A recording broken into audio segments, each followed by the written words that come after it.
რა ხდება აბა ვისიჭერე დღეს დილის 10 საათიდან მთელი ქვეყნის მასშტაბით ერთდროულად 22 ლოკაციაზე მასშტაბური ღონისძიება ჩატარდა. ერთობლივი ღონისძიების ფარგლებში განხორციელდა საქართველოს ყოფილი პრემიერ-მინისტრის ირაკლი ღარიბაშვილის, სახელმწიფო უსაფრთხოების სამსახურის ყოფილი უფროსის გრიგოლ ლილუაშვილის, ყოფილი მთავარი პროკურორის ოთარ ფარცხალაძის და მათთან დაკავშირებული სულ 8 პირის საცხოვრებელი ბინების, სახლების და პირადი ჩხრეკები. ამოღებულია სხვადასხვა ელექტრონული მოწყობილობა, დოკუმენტაცია და დიდი ოდენობით ფულადი თანხა. ხსენებულ საქმეებზე აქტიურად ტარდება საგამოძიებო, საპროცესო და ოპერატიულ-სამძებრო ღონისძიებები.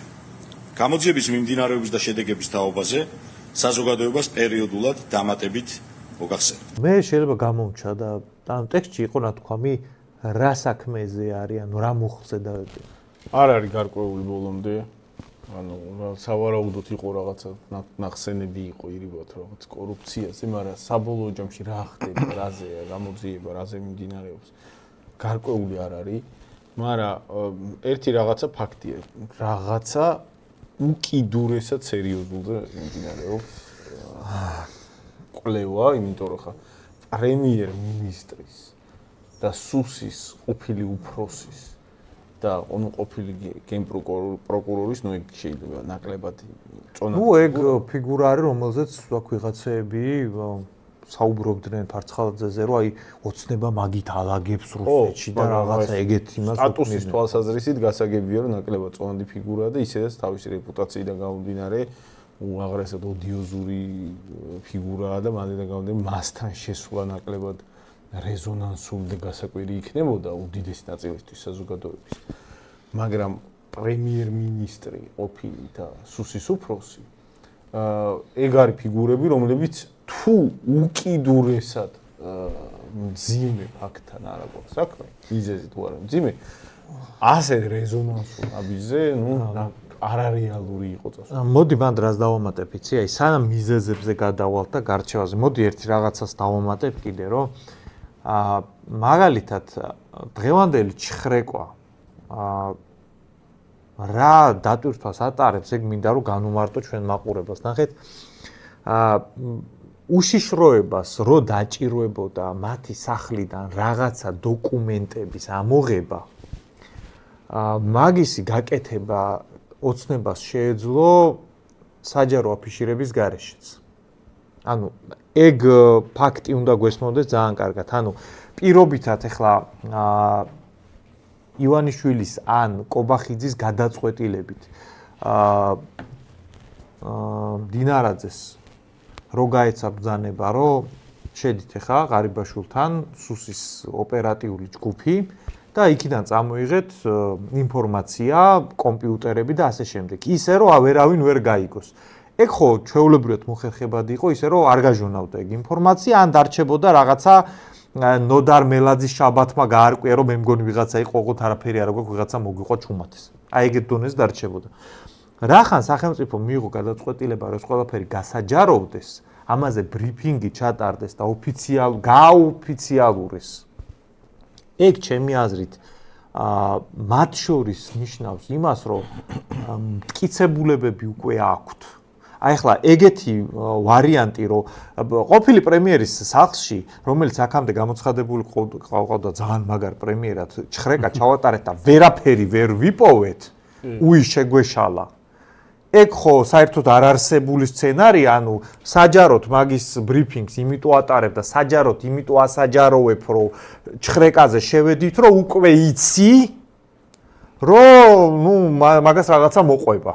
თან მაგას დავამატებ იმასაც, რომ ეხლა ეს რაც მოხდა ხო მოულოდნელი პრინციპში არც იყო მთავრობის მაგისკენ მიდიოდა. ხო, მთავრობის განცხადებების დონე.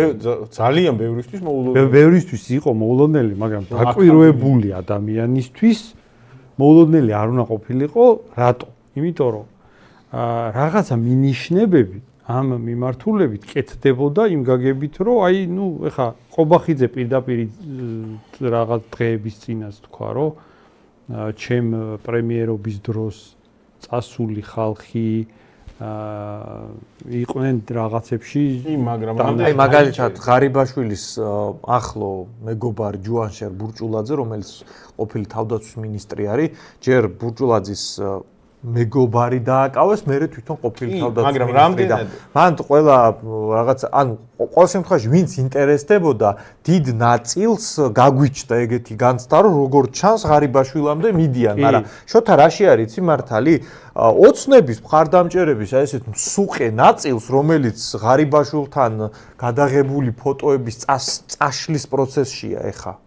აი ოცნების ქვედა და საშუალო რგოლი ხო არის, რომელიც ღარიბაშვილზე ლამის ლექსებს წერდა და ეხლა აი ფიქრობს რომ Facebook-ზე მაგასთან ერთად ფოტო წავშალო თუ არ წავშალო თუ უკვე დრო არის რომ წავშალო თუ უკვე არა. აი ეგეთი ხალხი მთლად არ ელოდებოდა. არა, მთლად არ ელოდებოდა კი არა კაცო. უდიდესი ნაწილი არ ელოდებოდა რომ მანდამდე მივიდოდა რომ ღარიბაშვილს დაიჭერდნენ. ის რომ ღარიბაშვილთან დაძაბულობა იყო, ეგ იცოდა უდიდესმა ნაწილმა, იმიტომ რომ ბოლოს გაირკვა რომ ეს დაძაბულობა პირდაპირ განცხადებების დონეზე კეთდებოდა, მაგრამ ის რომ მაგდენად მძიმე საფუძველი რაღაცა საფუძველი და ჯერ არ ვიცით, უნდა გავარჩიოთ ანალიზი გავაკეთოთ, მაგრამ ის რომ მაგდენად მძიმე საფუძველი აქვს დაძაბულობას, რომ პირდაპირ ჩხრეკებზე წავიდოდნენ, რაც წინაპირობაა, რომ დაჭერებზე მიდიან, ხო? ეგ მაგას უდიდესი ნაწილი არ აღიარებდა. მეტიც მოდი აი რაღაცა გავიხსენოთ, იმიტომ რომ რაღაც უსამართლობებს რო აქვს ხოლმე ადგილი, მაგას უნდა მე შევახსენოთ, რომ ჩვენ მიმართ რაღაცა უსამართლობების ფაქტები რომ არსებობდა, რავი, იქნებ ვიღაცა მე დამოკიდებულება შეიცვალოს და სხვანაირად შეხედოს ჩვენს ანალიზებს, ხო? ლილუაშვილი რო გადააყენეს გაზაფხულზე. მაშინ ჩვენ ვაკეთებთ ანალიზს და მე ღარიბაშვილმაც რო გავდივარ პოლიტიკიდანო, მაშინ ჩვენ ვაკეთებთ ანალიზს, რომ რაღაცა მძიმე დაპირისპირების ფაქტს აქვს ადგილი და ამაზე ოცნების ხარდამჭერების ძალიან მნიშვნელოვანი ნაწილი ჩვენ გვიტევდა ნუჭორაობთ ტექსტებით, ნუჭორაობთ, არაფერი დაძაბულობა არ არის სინამდვილეში რაღაცა ღარიბაშვილი გაიყვანეს, რომ ოპოზიცია შექმნან და აი ნახეთ რა მაგარი სვლა და ღარიბაშვილი და ესენი არიან პირიქით ხერხემალი იყვნენ და ეხლა ოპოზიცია უნდა ჩამოყალიბდეს. მაშინვე ვიძახდით, რომ ანალიზის საფუძველზე, რომ არაფერი მსგავსია რაღაცა შეთამაშებული სოლას ადგილი კი არა, კაცო, მართლა რაღაცა მძიმე ხდება ამ მასშტაბის, ამ ხარისხის ძალოვანი ბლოკის და მართველი რგოლის გადაყენება და შეცვლა რო ხდება, ეგ არ არის ჰაერზე. თან რა დროსაც მოხდა. რა დროსაც მოხდა, ეგ არის აშკარად მაგის მძიმე საფუძველი არის. ვიღაც გიჟები ხო არ არიან ახლა? შეიძლება კრიტიკულად იყო განწყობილი თავრობის მიმართ შეიძლება თავრობის პოლიტიკა არ მოგწონდეს, მაგრამ იმ დაშვებით არ ვაკეთებთ ანალიზს, რომ მან რაღაცა ფსიქიკურად არანორმალური ხალხია. ხო, აი რაღაცა ლოგიკა აუცილებლად უნდა კონდეს. ხო, ანუ შეიძლება შეცდომები ვთვლიდეთ, რომ ძალიან ბევრი სულელური შეცდომების დაშვებაც ხდება, მაგრამ ხო არსებობს ხარისხი, რომელიც უკვე არარეალისტურზე გადის, ხო? მაგდენად გაუგონარ შეცდომას არავინ არ დაუშვებს, რომ ძიმე საფუძვლის გარეშე მაგ მასშტაბის ფიგურები ჯერ გადააყენოს ეგრე მაგ მომენტში ერთი ხელის მოსმით და მერე დაჭერებზე წავიდეს, ანუ ხრეკები, ანუ რაღაცა ძალიან ძიმე საფუძველი უნდა არსებობს. ჩემი აზრით აი ამ საკითხს უნდა მიუდგეთ ცოტა რანაირი მიდგომით, იცი, აი გამორიცხვის მეთოდი უნდა გამოვიყენოთ. აი შენ რაც ახსენე, ხო, ერთ-ერთი არგუმენტი, რომელიც ძალიან აქტიურად სუფევდა ჩვენ საზოგადოებაში და მათ შორის, სხვათა შორის, აი პროდასალური მედიებიც ხშირად ატრიალებდნენ ამ ვერსიას. საუბარია იმაზე, რომ ეს ყველაფერი სპექტაკლია, ეს ყველაფერი შპიძინა ივანიშვილთან შეთანხმებული თამაშია და სინამდვილეში მთელი ეს ეპოპეა მათი მოხსნის სისხლის სამართლის საქმეების აღძვრის, ეხლა უკვე ჩხრეკების და დიდი ალბათობით უკვე კულმინაციასაც მიუახლოვდით, სავარაუდოდ დააკავებენ. ეს ყველაფერი არის კონსპირაცია და შეთანხმებულია ბიძინა ივანიშვილთან იმისთვის, რომ 1-2 წელიწადში, რა ვიცი, ფარცხალაძე, ლილუაშვილი და ღარიბაშვილი გამოჩეკონ როგორც ოპოზიცია. ну თავიდანო გვეცინებოდა ჩვენ ამ ვერსიაზე, იმიტომ რომ ეს იმდენად ჩახლართული, იმდენად არარეალური ეგეთი რაღაც ბუნებაში არ არის. ეგეთები არ ხდება რეალობაში. რეალობაში არ ხდება ეგეთი რაღაც რთული კონსპირაციები არ არსებობს. არც ერთ დროში არ მოხდარა. შესაბამისად, ეხლა უკვე გაირკვა ამ ჩხრეკის შედეგად, რომ ეგ ვერსია საბოლოოდ შეგვიძლია სანაგვეზე გაუშვათ. არსებობს სხვა ვერსია, რომ რეალურად არსებობს რაღაც დაპირისპირება და ეხლა ჩვენ შეიძლება მხოლოდ და მხოლოდ ვივარაუდოთ ეს დაპირისპირება რას უკავშირდება. ასევე არსებობს ერთი გონივრული ეჭვი, რომ უკავშირდება რაღაც არანორმალურ ფულს და აქვს ამ ვერსიას არსებობის უფლება, არ ვიცი, შეიძლება მილიარდზეა საუბარი, შეიძლება 2 მილიარდზეა საუბარი და ვიღაცა გაგიჟდა იქ ზევით, რა ვიცი, ბიძინა ივანიშვილი, ჩემს გარეშე ამდენი ფული როგორ იშოვეთ, მე რატომ მომპარეთ. შეიძლება ეს ვერსია იყოს, აქვს ჩემი აზრით არსებობის უფლება ამ ვერსიას. და ასევე საითკენ მე ვიხრები უფრო, არის ის ლოგიკა, რომ იმდენად რაღაცა მძიმე პრობლემას ხედავს, ან ხედავდა, ან მომავალში ხედავს ამ ადამიანებში კონკრეტულად სისტემა და ბიძინა ივანიშვილი, რომ ამ ადამიანების საბოლოო განეიტრალება არის ამოცანად დასახული. აი მე რატო ვერ ვიღებ იცი მაგ პირველ ვერსიას, როგორც სამუშაოს, გეტყვი რომ აი რომელ ვერსიას? აი მარტო რო ფულის თემა იყოს, გეტყვი აი რატო მაგაზე ეჭვი რა. მარტო ფულის თემა რო იყო, ეგეთი პრობლემა ღარიბაშვილს ერთხელ უკვე ქონდა პირველად რო პრემიერი იყო. ზუსტად მაგ ფორმულირებით რომ აი ღარიბაშვილის კლანი, ეს კახური კლანი ძალიან გაძლიერდა და უბრალოდ გაწიეს. ანუ ღარიბაშვილთან მიმართებაში ზედმეტს რო ჭამს თანამდებობაზე რა სადამჯელო ღონისძიებები ხორციელდება, მაგის გამოცდილება გვაქვს. და ამ შემთხვევაში რანაირი პროცესიც მიდის, რომ ანუ კიდევ ერთხელ ღარიბაშვილი, ლილუაშვილი, ფარცხალაძე და კიდე 8 ადამიანი, ჯამში 8 ადამიანი და დიდი ალბათობა, ეხლა მე ამ პროცესს რო უყურებ, რომ ამას კიდე მოყვება რაღაც პროცესები, ანუ არ ამგონია რომ ესე გაჩერდეს მარტო. ამ ყველაფერს ან თუ მთლიანად მაგ ფლანგის, აქ ხო გასაგებია რომ ფლანგის ლიკვიდაცია, რაღაც კონკრეტული ფრთის ლიკვიდაცია ხდება, ხო? ამ ფრთის ლიკვიდაციის ფარგლებში ხო უფრო დაბლაც ჩავლენ. ეს რაღაც დომინოს პრინციპი წავდა. ამხელა ესე ვთქვათ, ესკალაცია პოლიტიკური პროცესის მაშინ ანუ რა დონის თანხებზე უნდა იყოს, იცი საუბარი, რომ ეგ თანხები უკვე ფულის ეფექტ, ანუ ფულად არ უნდა განიხილებოდეს, ეგ უნდა იყოს იმ რაოდენობის თანხა, რომელიც უკვე ავტომატურად გადადის მაინც პოლიტიკურ ამბავში. რომ ანუ იმხელა ფული წაიღეს ტიპებმა, რომ ბიძინა ივანიშვილის ხელისუფლებას შეექმნა პრობლემა. ეგ ოღონდ ერთს დავამატებ. იმხელა ფული წაიღეს, რომ მაგხელა ფულის წაღება ნიშნავს ძალაუფლების ალტერნატიული ვექტორის შექმნის მცდელობას. ანუ ხო არის მაგალითად იმდენი ფული წაიღე, რომ მაგდენი ანუ მარტივად რო ვთქვა, ბიძინა რაღაც გვინდა, აგერ ჩვენ ვიშოვეთ მილიარდები, აი ეგრე უნდა დადგეს. დაუშვა წაიღეს და რაღაც მომენტში გადააყენეს ესენი, ხო? თან მაგ ფულის დაბრუნებაც პრობლემაა ესე. ანუ აი დაუშვა წაიღეს მაგხელა ფული, რომ მაგხელა ფულის წაღება ნიშნავს ალტერნატიული პოლიტიკური ცენტრის ფორმირების, ფაქტიური გადატრიალების ნაწილია. მაგ მასშტაბზე გასვლა.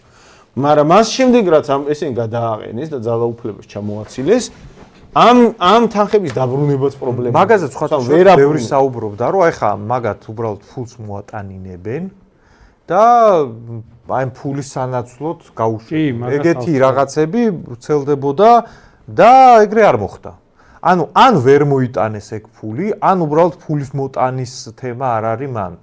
შეიძლება რაღაცა კომპონენტია ისეთი, რომელიც მარტო ფულზე არ დაიყვანს. აი მოდი ჩამოვთვალოთ ქრონოლოგიურად როგორ მოვიდა აქამდე სიტუაცია, ხო? ბიძინა ივანიშვილი შემოვიდა. ისევ დაბრუნდა ოფიციალურად, დაბრუნდა პოლიტიკაში, ну მანამდეც იყო, მაგრამ ოფიციალურად. მაგ დროს მალევე ღარიბაშვილი გადააყენა, ხო? კი. მერე რაღაცა ხანგრძლივობის მერე ნელ-ნელა რაღაცა პროცესები განვითარდა ეს საპარლამენტო არჩევნების პროცესები, სადაც იყო მასიური გამოსვლები, საკმაოდ მასშტაბური აქციები იყო ოპოზიციის მხრიდან, ეგ მოვლენები იყო. შემდეგ მაგ მოვლენების მერე უკვე მოხსნა ძალოვანი არა მე არჩევნების მერე დაიწყო ახალი არეულობები. ხო, არჩევნები რო არჩევნები რო ჩატარდა, მერე კიდე გამოვიდა აქციები, კიდე მეორე ტალღა იყო აქციების, ის ტალღაც, იმ ტალღის ჩაცხრომის მერე დაიწყო ძალოვანების მოხსნა.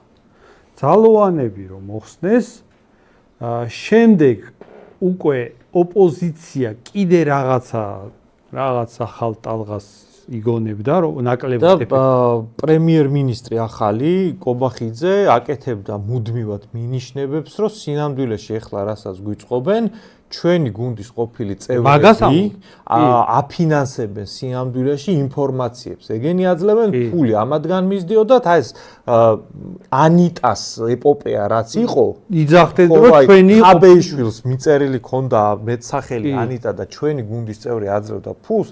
მე მგონი ხა ამოვლენების მერე გვაქვს უფლება ვთქვათ, რომ გაირკვა ვინ იყო ანიტას სპონსორი. კი ბატონო, და უყურე რა სადამდე მივდივარ, ანუ ყველა ის ადამიანი, ვინც იძახდა, რომ სინამდვილეში ეგრე არ ხდება და ესენი კი არ მოხსნეს, როგორც გმირებად გაუშვეს და სინამდვილეში ყველაფერი კარგად არის, ეგ იძახდა ოცნების ძალიან ქვედარგოლი. ანუ მაგას არ იძახდა ზედარგოლი ოცნების, ზედარგოლი ყოველთვის ამხას ატარებდა მინიშნებებს ასე ატარებდა. ანუ ქვედარგოლი იძახდა, რომ აი არა სინამდვილეში არაფერი არ ხდება, ხო? ფაქტია, რომ ეხლა მივიდა სიტუაცია იქამდე, რომ რის მინიშნებებსაც აკეთებდნენ, როგორც ზედარგოლი აყენებდა საკითხს, ეგ სცენარი განვითარდა და უკვე დაკავებამდე მივიდა საქმე, ხო?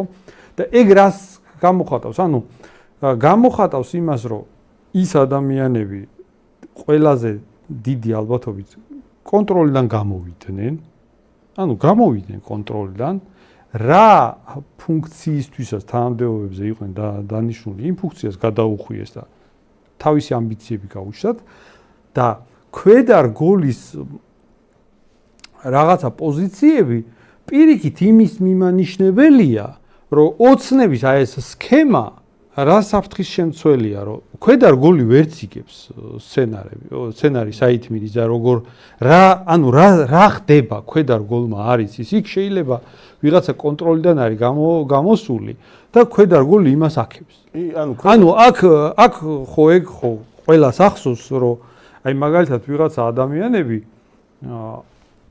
ამ ოცნების აი ამ ფიგურებს უკვე ყოფილ ფიგურებს ძალიან აქებდნენ, ხო?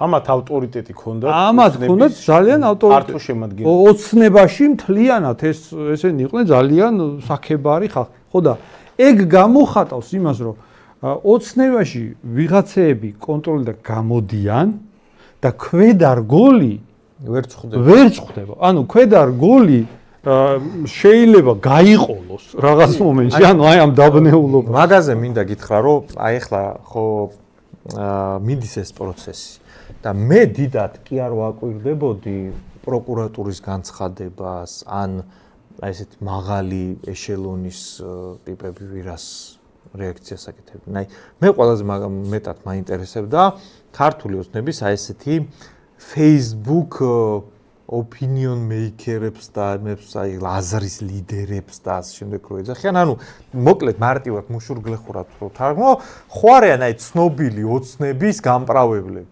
კი. ყველამ რო იცის რომ აი კოლექტიური სახე არის 50 წელს მიღწეული ქალბატონი, რომელიც აი ძალიან აქტიურად წერს სოციალურ ქსელში და რაღაცა რომ მოხდება, არა ეხა აი თან აშკარად არა უანგაროდ. კი, მათ შორის იმ კუთხით, რომ ვიღაცებს მე დაფინანსებას რო უხსნიან ხოლმე, პირდაპირ მინიშნებებს აკეთებენ, რომ ცოტა მომხედეთ.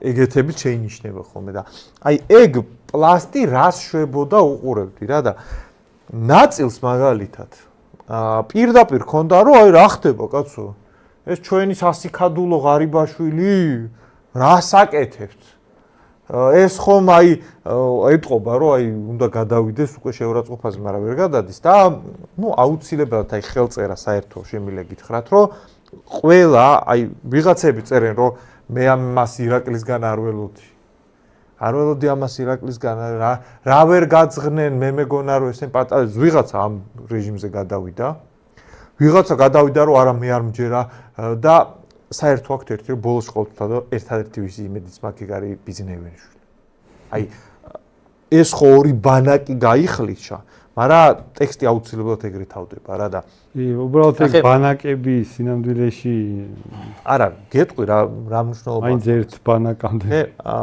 იმ ფლანგის ნაწილი ჩამო ნაწილი საერთოდ ჯერეთი გააგდეს ამ მაგას მიცემ ხა კი ბატონო ეგ ბანაკის მიღმად არჩევა არა აი მე რა კითხვა მაქვს გეტყვით აი მაგ ხალხთან მაქვს ეგეთი კითხვა და სხვათა შორის რიგით მხარდამჭერებთანაც რომლებიც ძალიან ღარიბაშულზე იყავით კონცენტრირებული და ვერ ხვდებით ეხა რა ხდება რა მიხსენით იცი ეხა რაც ხდება ბიძინა ივანიშვილის სანქციის გარეშე თუ ხდება ბიძინა ივანიშვილი ვეღარ აკონტროლებს სიტუაციას ხო ესეა მე მგონია რომ ბიძინა ივანიშვილის სანქციით არა იმ გონია სიტყვაზე მეტია მანდ ეგ ფაქტი ხო ანუ ბიძინა ივანიშვილი თანახმა რაც ეხა ხდება არა თანახმა არ არის თვითონ მისი ბრძანებით თანახმა ნუ აი მე მინდა რომ მივიყვანო ეგ ხალხი მაგამდე ნუ ბიძინა ან ნახე ან ბიძინა ვაფშე ვეღარაფერს ვერ აკონტროლებს მე არ მჯერა მაგისი ან ბიძინა თანახმაა რომ ღარიბაშვილს ჩხრეკას უტარებენ და აი მაგ ხალხმა რა გამაგებინეთ იცი კაცო მე საერთოდ ეხლა არც ერთ პოზიციას ვიცავ არც მეორე საერთოდ ჩათვალეთ რომ არ მაქვს პოზიცია ამ მომენტში მაგ თემა როგორც გინდა ისე იყოს ყვანი მართალი თქვენ თვითონ გადარწყვეტეთ რა მიხსენით იცი თუ თქვენ თვლით რომ ღარიბაშვილი უდანაშაულოა და თუ თქვენ თვლით რომ ბიძინა ივანიშვილის სანქციით იჭერენ ეხა ბიძინა ივანიშვილთან კითხვები რატო არ აგაქვთ ნუ ჩემი აზრით ეგ ხო მნიშვნელოვანი კითხვა არის იმიტომ რომ ეგ რანაირად ხერხდება რომ რა კაი კაცია ღარიბაშვილი ეხა რას უშვებიან ეს ბოროტი ხალხი ბიძინა ივანიშვილის იმედი მაქვს აი ეს დაბოლოებას ვერ ხვდები ბიჭო აი ბიძინა სანქციით ხდება ეხა ეს რაც ხდება ანუ ეგ საიდან გამოდნა ეგ ფორმულირება ხო მანდ ერთი რაღაცა უნდა ითქვას რა აი მაგ ხალხმა ვისაც ახლა გაურკვევლობაში ვისაც ახლა კითხვები აქვს ყველას აქვს კითხვები და არავინ არ იცის ზუსტი პასუხები ფართო საზოგადოებით მაგრამ ერთი რაღაცა აი ანალიზით შეგვიძლია დავასრულოთ ამას რომ აკეთებს ცალკე ყობახიძე და მისი ფლანგი ყობახიძე და მდინარაძე რომლებიც შეიძლება პირდაპირი კონკურენტები იყვნენ აი რილუაშვილ ღარიბაშვილ ფარცხალაძის კლანის ხო და მათ ინტერესთა კონფლიქტი და წინააღმდეგობა აქვს და ან ერთი ჩაძირავს ან მეორე აი ესე რო იდგეს საკითხი კი ბატონო მან შეიძლება საკითხი იდგეს ისე რომ უბრალოდ აი ამათ ინტერესი დაეჯახა იმათ ინტერესი და ეგ არის мотиваცია მაგრამ აქ ხო არის სინამდვილეში ივანიშვილის ფაქტორი ივანიშვილის ბრძანების გარეშე ეს ივანიშვილის სანქცია არის პირდაპირ ბრძანებით და ივანიშვილი წყვეტს სინამდვილეში ივანიშვილის პირდაპირი კონკურენტები ისინი ვერ იქნებოდნენ ისინი არ იყვნენ მისი თანაწონანდი რგოლი და თუ ივანიშვილი ამ სანქციას იძლევა ეგ ხო ეგრე ვერ დადგება რომ უბრალოდ გაგიჟდა და მოდი აი რაღაცა ესენი არ მევასება ეხლა და რაღაცა თვალში აღარ მომდის და მოდი დავიჭირე ასე ხო არ არის არა ეგ ხო არ არის ყველას ესმის რომ ეგ არ არის უბრალოდ ვიღაცამ რაღაცა ოცნებაში მოიპარა და მაგაზე უცებ გადაყენებულ პრემიერ-მინისტრს იჭერენ ეგ ხო ანეკდოტია ხა რა სისულელეა რომ ოცნებაში ვიღაცას იჭერენ უბრალოდ იმიტომ რომ რაღაცა მოიპარა ბოლო-ბოლო თუნდაც ვიღაცის მოპარვაზე გაბრაზებული იყო ვიღაცა დააბრუნებინებდა პრობლემა არის შემდეგში ამ ლოგიკიდან გამომდინარე რაღაცა ისეთი უნდა ექნა იმ ფლანგს რომლის პირობებშიც ივანიშვილი რომელიც ბანალური კორუფციის ფარგლებს მნიშვნელოვნად ცდება რომლის პირობებშიც ივანიშვილი ჩათვლიდა რომ ესენი თუ არ ამათი შესაძლებლობები თუ არ განეიტრალდა ძალიან დიდი საფრთხეა ძალიან დიდი ალბათობით ისინი რაღაცა შეთქმულებას გეგმავდნენ. დიდია ამისი ალბათობა. სხვანაირად რა ლოგიკაა, რომ ივანიშვილი გადაწყვეტა, მოდი ახლა ესენი გავანეიტრალ და უკვე გადაყენებული შემადგენლობაც ახლა თუ არ რაც დამაზიანებელი ცალსახად არის. შიგნით მიმდინარეობს ოცნების რიგებში, საშუალო და ქვედარგოლში რაღაცა უკმაყოფილება, გაუგებრობა, კითხვები. ეგ ცალსახად, ახლა ცალსახად მეორე ფლანგიც კმაყოფილებით ხდება, ხო, რაღაც ასეთ შიდა არეულობას. ამიტომ ერთმნიშვნელოვნად ყოფილი პრემიერ-მინისტრის და სუსის უფროსის დაკავება არის დამაზიანებელი მოვლენა და მაგას თუ არ აქვს ძალიან ერთმნიშვნელოვანი ძიმე საფუძველი, რომ აი რაღაც არის ვიღაცა შეთქმულებებს აწყობდნენ, გადატრიალებას გეგმავდნენ, რაღაც მაგისი მსგავსი, სხვანაირად მაგაზე არავინ არ წავიდოდა, კაცო. ამიტომ მასშტაბი რო გავიგოთ, ეგ ლოგიკა იკვეთება. აი წარმოიდგინეთ, რომ აი რაღაცა ოჯახი არის სადღაც და შეიძლება მეზობლებთანაც ჩხუბი აქვს რა. და უცებ აი მე მთელი შინაარსია რომ ეს ოჯახი მეზობლებთან ჩხუბობს რა და უცებ გაიგე რომ ამ ოჯახის შიგნით ოჯახის უფროსი გამოვიდა და თავისი ორი შვილი ეს გალახა და სახში ჩაკეტა და გარეთ აღარ უშვებს ხა მან ხო შენ რა დასწუნაზე გახვალ იცი რომ ბიჭო ხა ამათთან კონფლიქტი აქვს იმათთან ეხლა ამათ ძალიან რაღაცა ცუდი თუ არ მოვიდათ შიგნით ამას არ გააკეთებდნენ სანამ იმ სხვა მეზობლებთან კონფლიქტს არ დაამსრულებდნენ ხო ანუ რა ჯანდაბათ უნდოდა ახლა ოცნებას თავისი ყოფილი პრემიერ-მინისტრის უშიშროების უფროსის და გენპროკურორის ყოფილების ჩხრეკა და დაჭერა ხო ესე იგი ძალიან საფრთხე არის აი მაგალითად მეფეს ყავს შვილები და უცებ რაღაცა დაძაბულობის მომენტში ორ შვილს იჭერს ხო გასაგებია რომ ისინი რაღაცა საწყობენ გადატრიალებას გეგმავდნენ ალბათ თორე აბა რატო დაიწყო გიჟი ხო ხაზინა ზედმეტად გახარჯეს ეგ არ არის ხაზინა ზედმეტად გახარჯეს ბოლო-ბოლო დააბრუნებინა ან დატუქსავ ხო